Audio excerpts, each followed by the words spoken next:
The sniper who bought my silence with bullets, then stole my heart. The protector arrives. Shocking encounter. The first shot, the bullet carved through silence before sound ever reached her ears. Emma Hartwell didn't hear the crack of the rifle. She only saw the water bottle in her hand explode, plastic shards and liquid bursting across her shocked face. Her scream came half a second later, raw and primal, echoing across the empty Montana valley. Welcome to Heartbound Ashes. If you love stories of fierce protection, dangerous romance and shocking twists, don't forget to like and subscribe. Now let's dive in. Trespassing on sacred ground. Emma's hand shook as she stumbled backward, her hiking boots slipping on loose gravel. She'd been told the old logging road was public access. The real estate agent in Whitefish had smiled warmly when she'd asked about scenic routes to photograph. Just drive north past mile marker 47, the woman had said. Beautiful country up there. Hardly anyone around. Hardly anyone was right. The second shot came 30 seconds later, kicking up dirt 3 feet to her left. Not random. Not warning. Calculated. Someone was hurting her, controlling her movement like prey. Emma's professional camera swung wildly from its strap as she ran, her legs burning, her lungs screaming for air. She was 28 years old, a nature photographer from Boston who'd come west searching for something she couldn't name. Peace maybe. Purpose. A reason to keep the shutter clicking. She wasn't searching for this. The man on the ridge threw her panic. Emma's photographer's eye caught him. A silhouette on the ridge above, maybe 300 yards distant. Tall. Still. The rifle in his hands wasn't pointed at her anymore, but rested across his body with professional ease. He wasn't some trigger-happy hunter or paranoid hermit. His stance spoke of training, of discipline, of a man who'd held weapons in places far more dangerous than the Montana wilderness. You're on private property. His voice carried down the slope, deep and controlled. Not shouting. He didn't need to. Turn around. Walk back to your vehicle. Don't come back. Emma's fear transformed into something sharper. Anger. There was no sign. No fence. How was I supposed to? The third shot answered her protest, close enough that she felt the air displacement against her cheek. Her mouth snapped shut. The warning, I won't ask again, the man said. Emma turned and ran. Her rental SUV sat a half-mile down the rutted logging road, and she covered the distance in what felt like seconds and hours simultaneously. Her hands fumbled with the keys. The engine roared to life. Gravel sprayed as she reversed wildly, nearly driving into a ditch before she corrected and sped away. That eye in her rearview mirror. The silhouette on the ridge remained perfectly still, watching her retreat until distance and dust swallowed him whole. The photograph. It wasn't until Emma reached her motel room in Whitefish that she realized her camera had been shooting photographers' developed instincts. When adrenaline flooded the system, when the world became chaos, sometimes the finger kept pressing the shutter release. Muscle memory. Professional reflex. She scrolled through the images on her camera's display screen, hands still trembling. Trees. Sky. Blurred motion. Then him. The man on the ridge. Her telephoto lens had captured him in brutal clarity. Maybe 35 years old. Dark hair. Hard jaw. Eyes that even in a photograph seemed to look through the lens and see her soul. He wore black tactical clothing, not hunting gear. Military grade. The rifle in his hands was a precision instrument, probably custom built. But it was his face that made Emma's breath catch. She'd photographed war correspondents, athletes, politicians, celebrities. She knew how to read expressions, how to see past the mask people wore. This man's face held ghosts.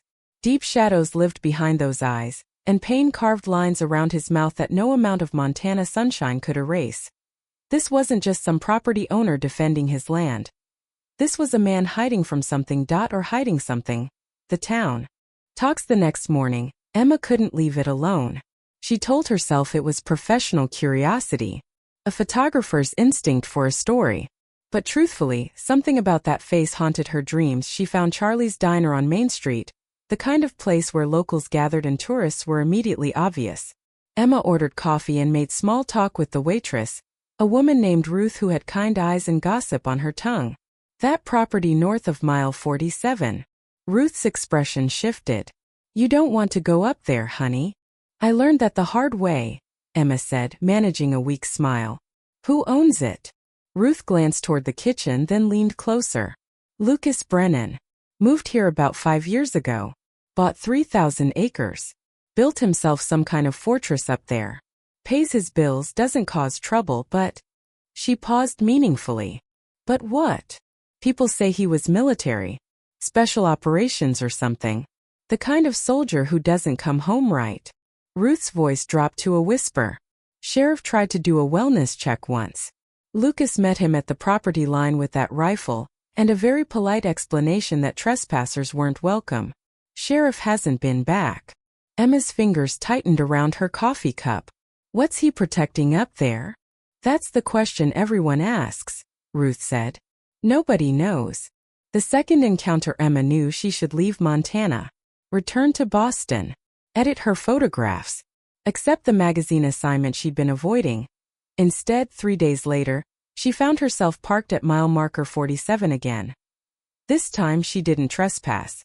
She simply stood at the edge of the public road with a handmade sign that read, "I'm sorry. Can we talk?" Stupid. Reckless. Possibly suicidal. But Emma had learned something about herself in recent years. When her husband died 2 years ago, when the drunk driver crossed the center line and destroyed her entire world in a single moment, she discovered that fear became relative. When you'd already lost everything, what else could the universe take? An hour passed. Then the sun climbed higher, heating the mountain air. Emma was about to give up when she heard the vehicle approaching from the north. A black pickup truck, pristine despite the dirt roads. It stopped 20 feet away. Lucas Brennan climbed out. Face to face up close, he was larger than the photograph suggested. Not bulky but solid. The kind of build that came from functional strength, not gym vanity. He wore jeans and a flannel shirt, but Emma could see the tension in his shoulders, the way his right hand stayed near his belt where a sidearm probably rested. "You're either brave or foolish," he said. "Probably both," Emma admitted. They studied each other across the distance. His eyes were dark brown, almost black, and they held her gaze with unsettling intensity. "What do you want?" Lucas asked. Emma held up her camera. "I'm a photographer. I was just looking for..." "I know who you are." He cut her off calmly. "Emma Hartwell. Nature photographer. Published in National Geographic Outdoor Life Sierra magazine. Widowed 2 years ago. Staying at the Glacier View Motel. Drove here from Boston in a leased vehicle." Emma's blood went cold. "How do you?" "Because when someone trespasses on my property, I find out who they are and whether they're a threat." His expression didn't change. "You're not a threat. You're just lost." The word struck deeper than he probably intended. Emma felt tears burning behind her eyes and hated herself for it. "I'm not lost," she said, voice shaking. "I'm searching." "For what?" "I don't know yet." The unexpected invitation, something shifted in Lucas's expression. Not softening exactly, but recognition. Like he understood that answer in ways most people wouldn't. That he was quiet for a long moment, then surprised her completely. "There's a meadow about 2 miles north of my property line," he said. "Public land. Wildflowers this time of year. Elk come through at dawn. It's..." He paused, choosing words carefully. "It's worth photographing." Emma blinked. "You're giving me photography tips." "I'm giving you an alternative to trespassing." He moved back toward his truck, then stopped. "And Miss Hartwell? If you see any other vehicles up there, any people who look out of place, you leave immediately and you call the sheriff." "Understood." "What kind of people?" Lucas's jaw tightened. "The kind who'd make shooting at you look like a kindness." He drove away before Emma could process the warning. The meadow. Emma found the meadow the next morning at dawn. Lucas hadn't lied. It was breathtaking. Wildflowers carpeted the rolling landscape in purple and gold, and as the sun crested the mountains, a small herd of elk emerged from the tree line. Their breath misting in the cool air, she shot 300 frames, losing herself in the work, in the beauty, in the brief moments where grief couldn't touch her. It wasn't until she was packing her equipment that she noticed the tire tracks, recent tracks. Heavy vehicles.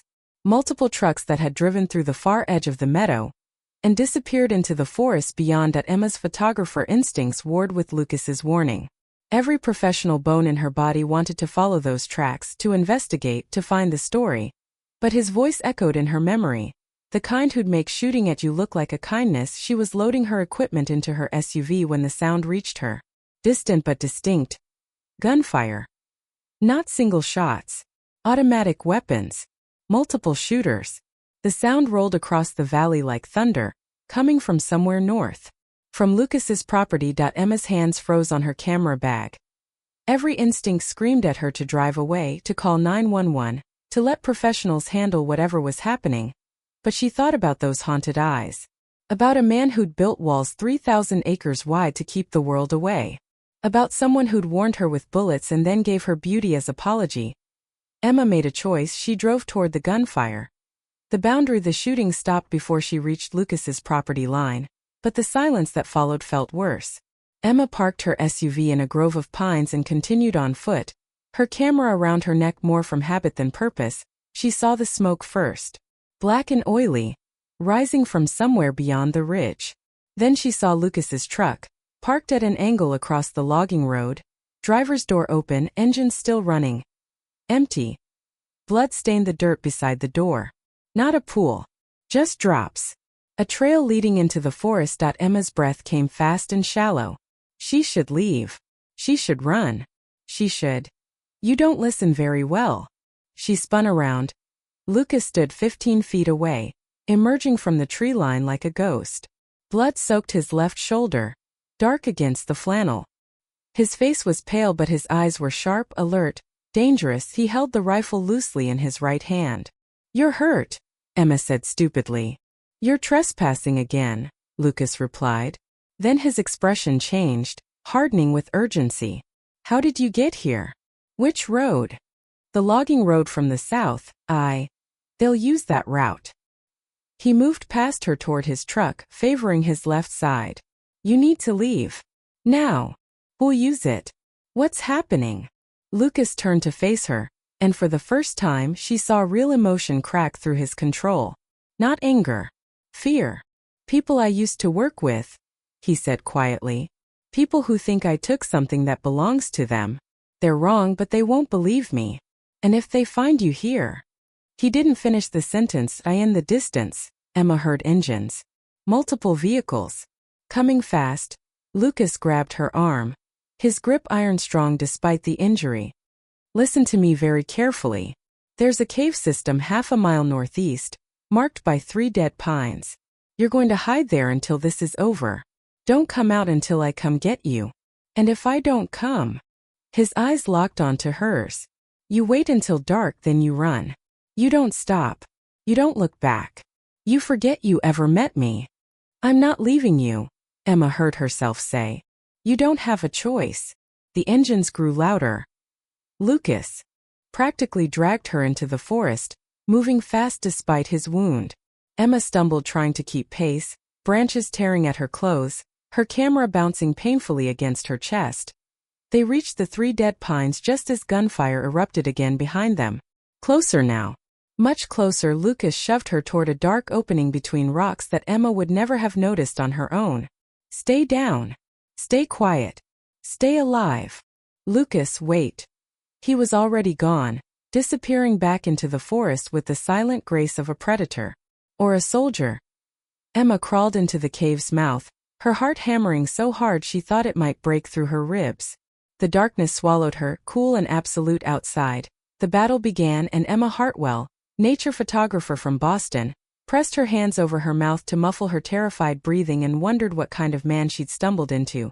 What kind of secrets lived in those 3,000 acres, and whether Lucas Brennan would survive long enough to tell her the truth. Romance, emotional conflict, and secrets. The waiting. Time moved differently in darkness. Emma couldn't see her watch. Couldn't track the sun's movement through the cave's narrow opening. She counted her breaths, trying to slow her racing heart. But every distant gunshot sent fresh adrenaline flooding through her system. She'd heard war photographers talk about this. The terrible helplessness of waiting while violence unfolded nearby.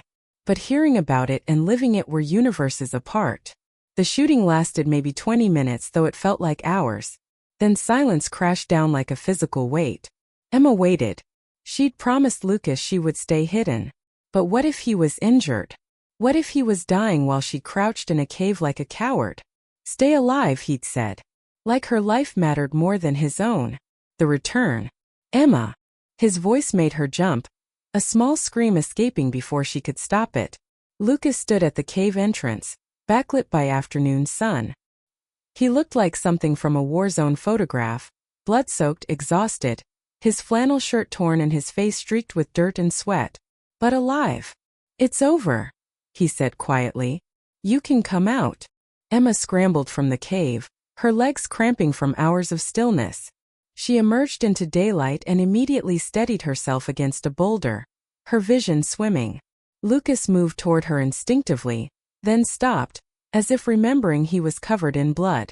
Are you hurt? His voice was rough. Did anyone? I'm fine, Emma managed. You're the one who's. She gestured helplessly at his shoulder. It's not as bad as it looks. It looks terrible. A ghost of a smile touched his mouth. You should see the other guys. The aftermath. Lucas's property looked like a battlefield. He drove Emma back in his truck, taking roads she hadn't known existed, roads that wound through his land like secrets. Black smoke still rose from what looked like a burned vehicle. Shell casings littered the ground. Trees bore fresh bullet scars. You killed them, Emma said. Not a question. 3 of them. Lucas's voice was flat. 2 more ran when they realized this wasn't going to be easy. He glanced at her. You can leave now if you want. I won't stop you. But if you go to the sheriff, if you tell anyone what you saw, you'll what? Shoot me. No. Something painful crossed his face. But you'll put yourself in danger you can't imagine. They pulled up to a structure Emma hadn't expected. Not a house. A compound. High fences. Security cameras. Solar panels. Lucas had built himself a fortress just like Ruth said. But inside it was surprisingly normal. Furniture that looked comfortable but worn. Books stacked on tables. A kitchen that smelled faintly of coffee and cedar. Sit, Lucas ordered, pointing to a chair. I need to make some calls. Your shoulder. We'll wait. He pulled out a satellite phone. This will take a while. There's food in the fridge. Help yourself. The truth starts to emerge. Emma didn't eat. She sat at Lucas's kitchen table and listened to him make 3 phone calls, each one cryptic and tense. It's done, he said to the first person. They found me. Same crew as Panama. To the second. I need cleanup. 3 bodies. No, I'm not calling local law enforcement. We agreed. To the third, his voice went hard. Tell Vasquez I don't have his property. I never did. And if he sends anyone else, they won't go home in pieces. When he finally ended the calls, Emma spoke into the heavy silence. Who's Vasquez? Lucas didn't look at her. Someone from my previous life. Military. Among other things. He moved to the sink, wincing as he tried to shrug out of his ruined shirt. The fabric was stuck to the wound. I need to clean this up. Emma stood. Let me help. You don't. I know basic first aid. She crossed to him, surprised by her own boldness. And you saved my life today. Let me do something useful. Touching scars. Lucas let her help, though Emma could tell it cost him. He wasn't used to accepting assistance, to showing vulnerability, to letting anyone close. She cut away the ruined shirt carefully, revealing a shoulder wound that was indeed not as bad as it looked. A graze, deep but clean. But it was the other scars that made Emma's breath catch. His torso was a map of violence. Bullet wounds. Knife scars. Something that looked like a burn across his ribs. This man had been hurt badly and often. You're staring, Lucas said quietly. Sorry. Emma focused on cleaning the shoulder wound. Her hands steady despite the intimacy of the moment. How long were you military? 12 years. Special forces. Then private contracting for 3 more. What made you stop? I got tired of being someone's weapon. Emma applied antibiotic ointment, her fingers gentle against his skin. She could feel him tense under her touch, not from pain but from something else. Awareness. Attraction. She felt it too. This shouldn't be happening. She was touching a man who'd killed 3 people hours ago. A man surrounded by violence and secrets. But her body didn't care about logic. It responded to his proximity, to the raw masculine strength radiating from him, to the vulnerability hiding beneath his armor. "There," she said, stepping back. "You should probably have stitches, but I'll live." Lucas caught her wrist before she could retreat further. His grip was gentle, but his eyes burned with intensity. "Why did you come back? When you heard the shooting, you should have run." Emma's throat tightened. "I don't know."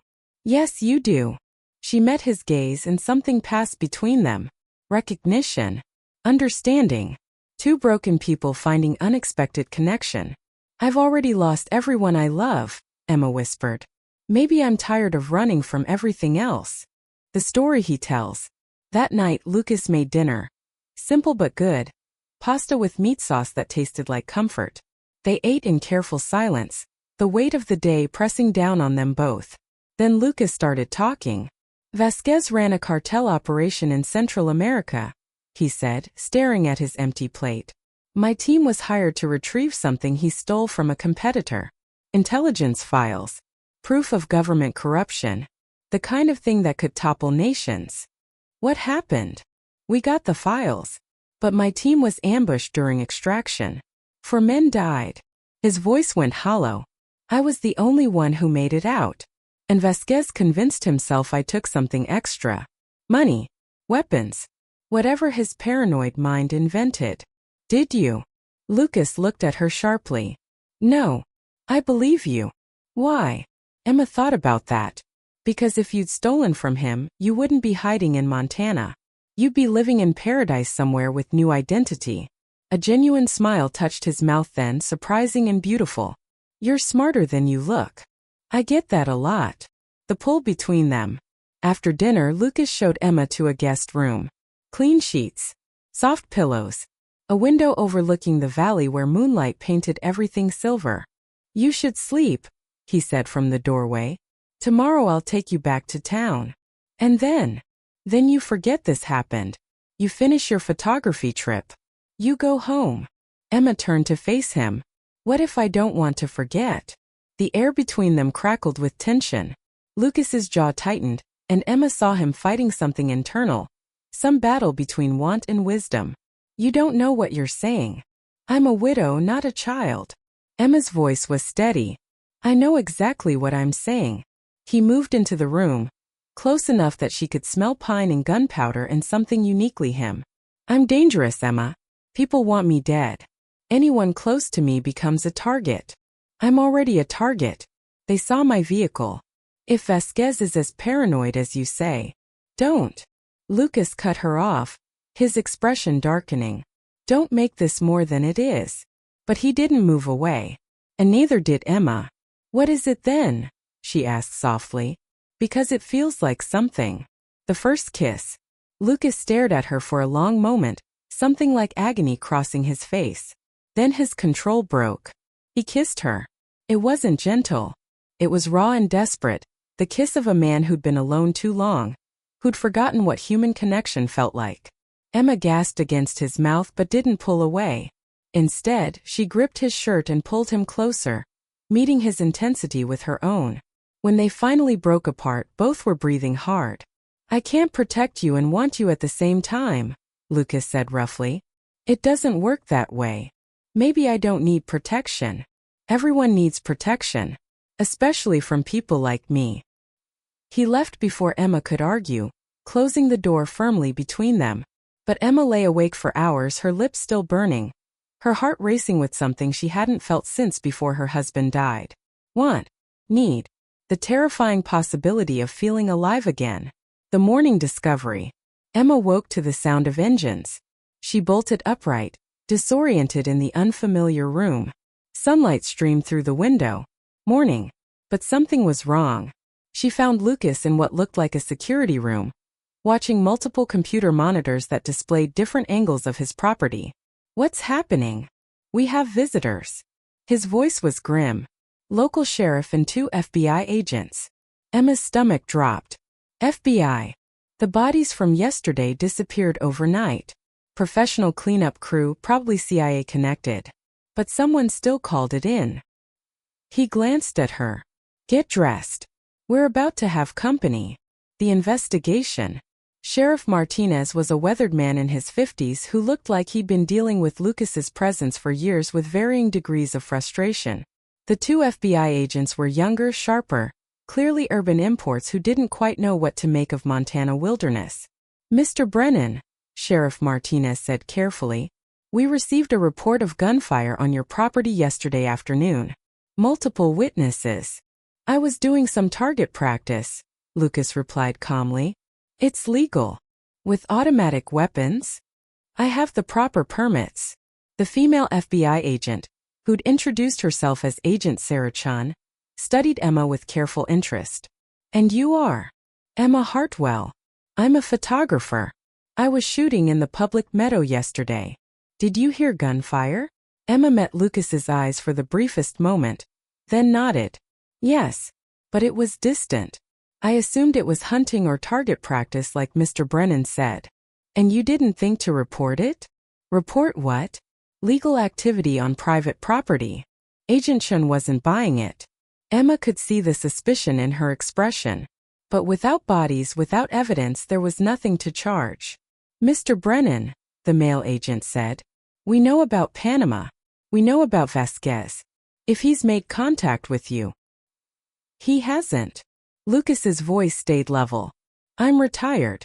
I don't do that work anymore. Whatever you think happened here, you're wrong." The warning. After the law enforcement left, Lucas turned to Emma with dark intensity. "You lied for me. You saved my life." "That doesn't mean..." He stopped, running a hand through his hair. "Emma, do you understand what you've done? You're now part of this. If they investigate further, if they find out you lied, then we deal with it." Emma crossed her arms. "I'm not leaving Montana, Lucas. Not yet." "You have to." "No, I don't." She stepped closer. "You said people want you dead. Fine. But you're not facing them alone anymore." "I'm staying." "As what?" "My bodyguard." His laugh was bitter. "You're a photographer. You have no training, no experience with. I have a reason to fight." Emma's voice dropped. "Do you know what the worst part of grief is? It's not the sadness. It's the numbness. For 2 years I felt nothing. Yesterday, hiding in that cave, I was terrified. And then later, when you kissed me, I felt alive again." Lucas closed his eyes. "Emma, I'm not asking for forever. I'm not asking for promises. I'm just asking you not to send me away." The decision. Lucas was quiet for a long time. Emma watched emotions war across his face. Desire and duty, want and wisdom, loneliness and fear. Finally he spoke. "If you stay, you follow my rules. You train. You learn to shoot. You understand security protocols. And if I tell you to run, you run. No arguments. No hesitation." "Agreed." Emma's heart leapt. "Agreed. This is a mistake." "Probably. You're going to regret this." "Maybe." Emma moved closer until they were inches apart. "But I'm tired of living carefully. Careful didn't save my husband. Careful didn't protect me from pain. Maybe reckless is exactly what I need." Lucas stared at her, and Emma saw the exact moment he surrendered. He kissed her again, slower this time but no less intense. And when he pulled her against him, Emma felt something shift in her chest. Something like hope. Something dangerous. "Welcome to the fortress," Lucas murmured against her mouth. "God help us both." The message. That afternoon, while Lucas was teaching Emma basic firearms safety in his shooting range, his satellite phone buzzed with a text message. He read it. His face went pale. "What?" Emma asked. "What is it?" Lucas turned the screen toward her. The message was in Spanish, but a photo accompanied it. A surveillance photo. Of Emma. At the motel in Whitefish. The text translated simply. "She's pretty. Would be a shame if something happened to her." Emma's blood went cold. "Vasquez. He knows about you."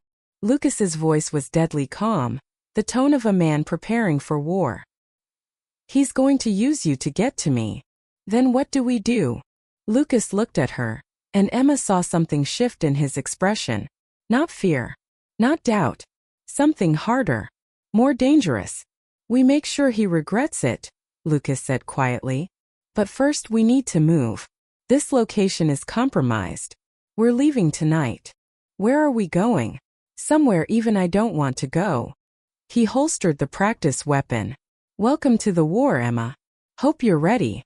Emma thought about her camera. About the peaceful meadows and elk at dawn. About the woman she'd been when she arrived in Montana. That woman was gone. I'm ready, she said. But neither of them knew what was coming. Neither understood the true depth of Vasquez's obsession. Neither realized that the war wasn't just coming. It was already here. And the first shot had been fired 2 years ago, in a drunk driving accident that wasn't an accident at all. Resolution, ultimate protection, and suspenseful twist. The hidden truth. They left the compound after dark, taking back roads Emma didn't know existed. Lucas drove in silence, his jaw tight, his eyes constantly checking mirrors. Where are we going? Emma asked for the third time. Somewhere Vasquez won't expect. Lucas glanced at her. You said your husband died in a car accident. 2 years ago. March. Emma's heart stuttered. How do you know when? Because I've been tracking Vasquez's operations since Panama. Lucas's knuckles whitened on the steering wheel. March 2 years ago. He ordered hits on 3 people who might have information about what happened to his money. All 3 deaths were made to look like accidents. The truck's interior suddenly felt too small, the air too thin. No, Emma whispered. No, David's death was. The driver was drunk. They found his blood alcohol level was falsified. Lucas pulled a folder from between the seats, handing it to her. I've been collecting evidence. Your husband worked for a defense contractor. He had security clearance. He did accounting for Black Ops budgets. Emma opened the folder with shaking hands. Inside were surveillance photos, financial records, classified documents that she shouldn't be seeing. And there, in neat handwriting, was David's name listed among Vasquez's targets. My team's final mission before Panama was protecting a financial analyst who discovered money laundering in government contracts. Lucas continued quietly. That analyst was going to testify. He died in a house fire before he could. Your husband was his colleague. Why didn't you tell me this before? Because I wasn't sure. And because... Lucas's voice roughened. Because you were supposed to leave. You weren't supposed to matter. The safe house. They reached the safe house 2 hours later, an old fire lookout tower deep in the wilderness, accessible only by a 4-wheel drive and questionable faith. Lucas had stocked it months ago with supplies, weapons, communications equipment, planning for the day he'd need to disappear completely. He just never expected to bring someone with him. We'll be safe here for a few days, he said, carrying supplies up the narrow stairs. Long enough to figure out our next move. Emma followed mechanically, her mind reeling. David hadn't been a random victim. He'd been murdered. And she'd spent 2 years blaming a drunk driver who probably never existed. Emma. Lucas caught her arm gently. I know this is a lot, but I need you focused. Can you do that? She met his eyes. They killed my husband. Yes. To protect money. Secrets. Power. Yes. Something hard and cold settled in Emma's chest. Not grief. Not anymore. Something sharper. Good, she said quietly. Then let's make them pay. Training. Over the next 3 days, Lucas transformed Emma from photographer to fighter. He taught her to shoot properly, not just target practice but tactical shooting. How to clear a room. How to move silently. How to think like prey while fighting like a predator. You're a natural, he said on the 3rd day, watching her hit center mass on 6 consecutive targets. Better instincts than half the soldiers I trained with. I'm motivated, Emma replied, reloading with practiced ease. But it wasn't just combat training. Lucas taught her his world, the language of warfare, the psychology of killers, the cold mathematics of survival. He showed her the full extent of Vasquez's operations. Drug trafficking, arms dealing, human trafficking. A criminal empire built on blood and protected by corrupted officials. He has people everywhere, Lucas explained, spreading maps across the lookouts table. Law enforcement. Military. Government.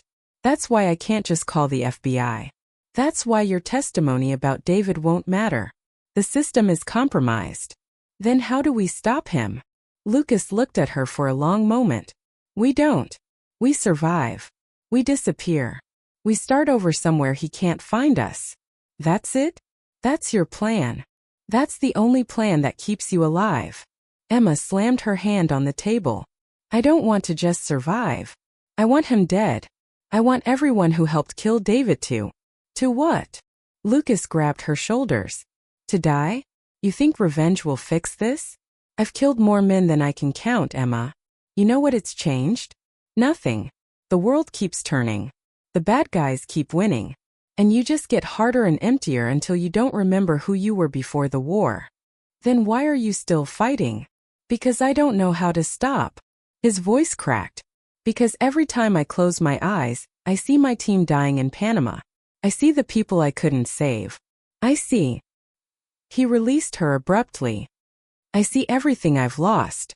The moment of truth. That night, storm clouds rolled across the mountains. Thunder rumbled like distant artillery. Emma found Lucas on the lookout's observation deck, watching lightning illuminate the wilderness. She brought 2 cups of coffee and sat beside him without speaking. I'm sorry, he finally said. About earlier. You're right. Emma stared into the storm. Revenge won't bring David back. But doing nothing. She turned to him. I can't do nothing, Lucas. Not anymore. Continue 10:28. What do you want to do? I want to testify. I want to give the FBI everything you've collected.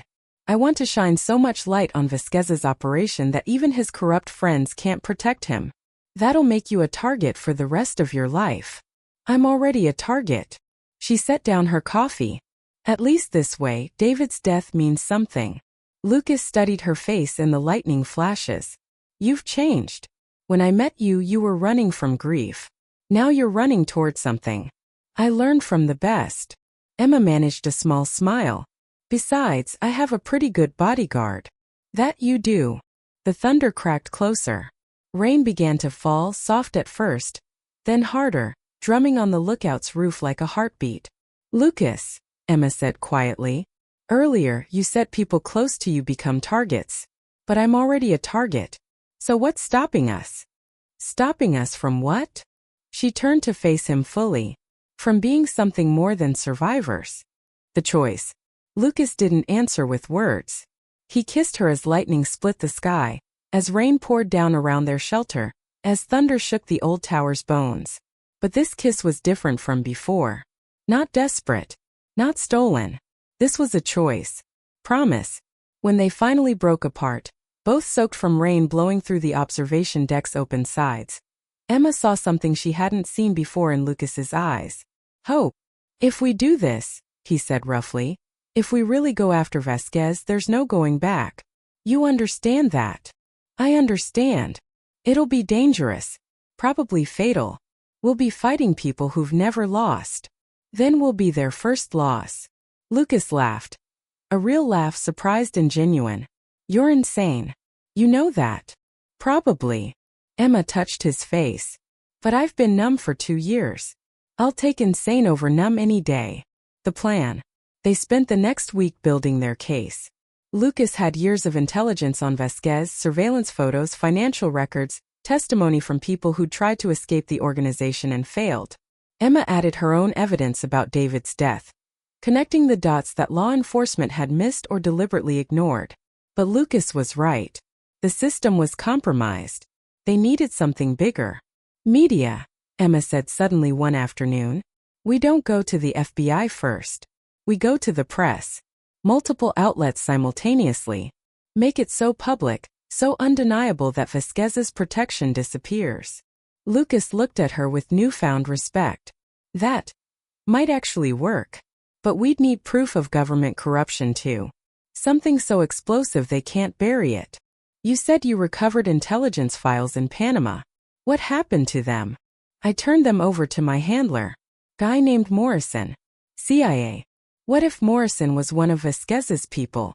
What if the files never reached the right hands? Lucas went very still. Then they might still exist. In Morrison's possession. Where does Morrison live? Last I heard? Virginia. Suburban house. 2 kids. Soccer dad persona. Lucas's mind was already working. If we could get those files, how hard would it be to break into a CIA agent's house? Suicidal. Perfect. Emma grinned. We're already insane. Might as well go all the way. The Virginia job. 2 weeks later, Emma stood outside a modest colonial house in Alexandria, Virginia, disguised as a real estate agent. Clipboard in hand, professional smile in place, heart hammering against her ribs. Lucas was 2 blocks away in a stolen van, monitoring security cameras and police scanners. Morrison just left for his son's soccer game. Lucas's voice crackled through the earpiece hidden in Emma's hair. You have approximately 90 minutes. Maybe less. That's plenty of time. For a professional, yes. For a photographer with 2 weeks of training, absolutely not. You're really bad at pep talks. Emma heard him chuckle. Just be careful. Please. Careful is how people survive, Emma quoted back to him. Reckless is how they live. She picked the lock, another skill Lucas had taught her, and slipped inside. Morrison's house was aggressively normal. Family photos, kids' drawings on the fridge, a golden retriever watching her with confusion but no aggression. Security system disabled, Lucas confirmed. But you're on a timer. Move fast. Emma found the home office upstairs, Morrison's personal space. And there, in a locked filing cabinet that took her precious minutes to crack, she found them. The Panama files. Not just evidence of financial corruption, proof of weapons sales to terrorist organizations, proof of government-sanctioned assassinations, proof that went all the way to senators and cabinet members. Lucas, she breathed. This is so much bigger than Vasquez. Get out. Now. We'll process it later. But Emma was already photographing every document with her camera, her professional instincts taking over. 2 more minutes. You don't have to. The front door opened downstairs. Emma froze. Through the office window she could see Morrison's car in the driveway. Soccer game must have been cancelled. Emma, you need to leave right now. Lucas's voice was deadly calm, the tone he used before violence. Back window. Fire escape. Move. But Emma could hear Morrison climbing the stairs, calling out for the dog, coming toward the office. She made a split-second decision.